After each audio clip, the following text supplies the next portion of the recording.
Well, I mean, a little mixed emotions, honestly. I mean, it's you're just so used to playing on Christmas. It's kind of become a part of our, family routine sort of thing. You know what I mean? But just very, very thankful to be able to play this many games. On Christmas, it's special. Growing up and watching the Bulls and the Knicks and all those great games on Christmas Day. You know what I mean? And being a part of it for so many years has been cool. Kobe, how do you describe the emotions of, it used to be the juices were flowing down the stretch, and now you're a cheerleader on the sideline. What's going through are you going a little nuts inside saying? No, I feel pretty calm, man. Just trying to help the guys out as much as I can, and just kind of, I thought they played well. I thought D'Angelo played really well. I think he, felt like he kind of took the challenge down the stretch defensively and found kind of another gear of how to compete. So I thought it was great. You seem to be really vocal with D'Angelo down the stretch. Even D'Angelo's shooting free throws, you called him over and pointed and stuff out. What type of stuff are you saying there? Just little executional things that I'll see. This is really his first time really matching up against Chris, and it's, Chris is cagey, man. You got to watch him. You always got to be careful with the ball around him. You know what I mean? He'll pick your pocket before you even know it. Kobe, you've been involved in setting yourself up for life after basketball, bunch of business ventures. The energy you put into that, how is it taken away from the on-court stuff? And is that one of the things you were talking about when you said my mind's not on basketball the whole time now? Yeah. But I've been thinking about that for 15 years, trying to figure out what that next thing was going to be. So, but I've been very lucky, man. I have a lot of energy, probably too much, So, for my entire career, I've been thinking about that and working on things and trying different things out. So it's, just have a lot of energy. Are you surprised by how much you're leading all the other guys in the All-Star votes so far? Yes. Yes. Listen,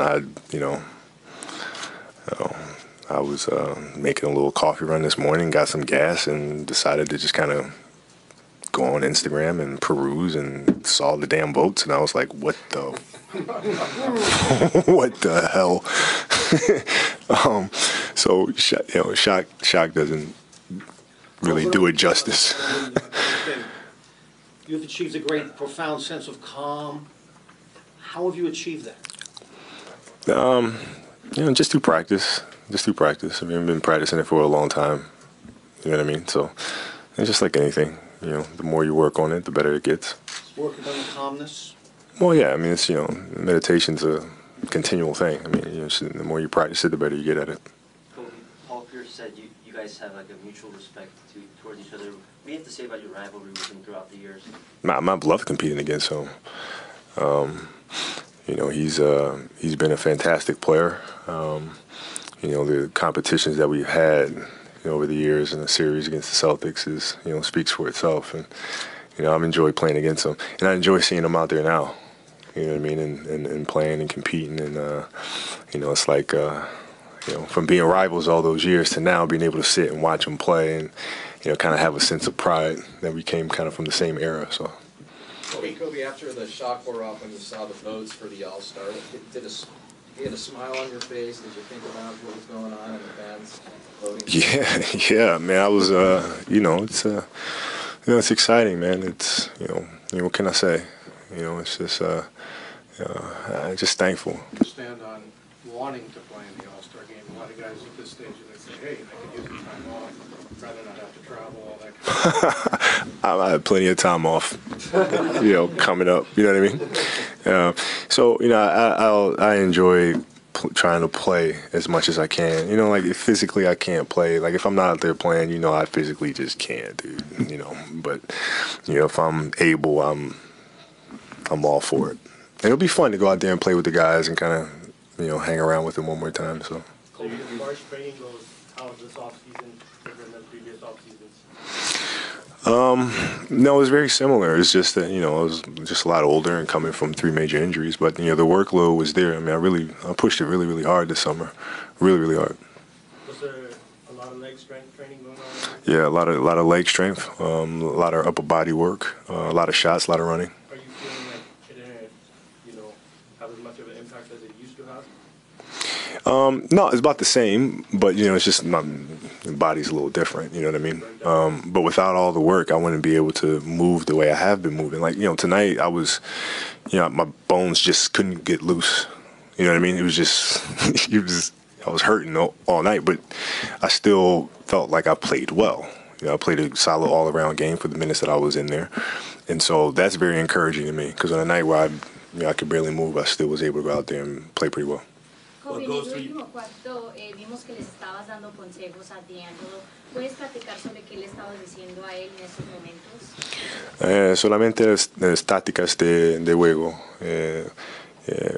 Quiero que él siempre está pensando cuando está jugando, no solamente jugando de jugar, pero está siempre mirando lo que está pasando, mirando la defensa, siempre leyendo lo que pasa enfrente de él.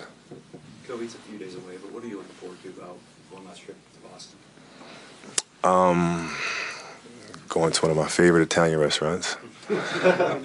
No kidding. And, having a nice little glass of limoncello after. And then showing up to the Garden and competing and playing. And, there's something about that green. It's like a different green than any other green that's in the world. It's weird. It's like that green glows. So I'm looking forward to competing there and, being in that environment one more time. How do you look at the high and low of losing that like in the arc of your career? It was a tough, 2 years in between. I remember, when we were losing, they played that song, that Journey song, and the whole arena started singing that song, and I hated that damn song for 2 years. Seriously, man. But I listened to the song every single day because it just reminded me of that feeling. You know what I mean? Same thing with the Dropkick Murphys. Like, I'm listening to Dropkick Murphys all the time just because I wanted to remember that feeling. You know what I mean? And so to go back in 2010 and have that redemption,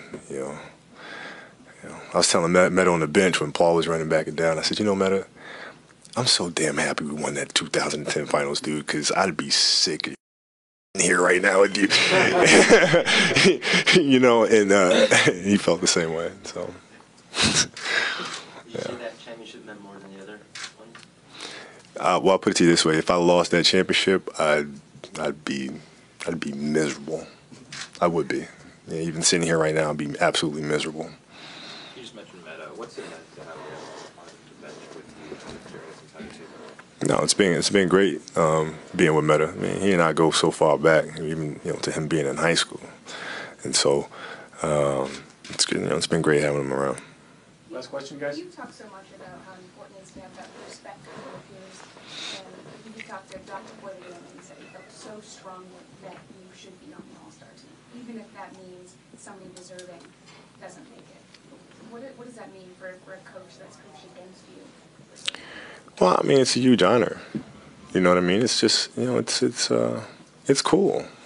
And it's tough. I mean, the All-Star games are always tough because there's always players that deserve to make it that don't. Every year, and with the amount of talent that we have, that part of it's tough. But getting respect from the peers and other coaches around the league is awesome.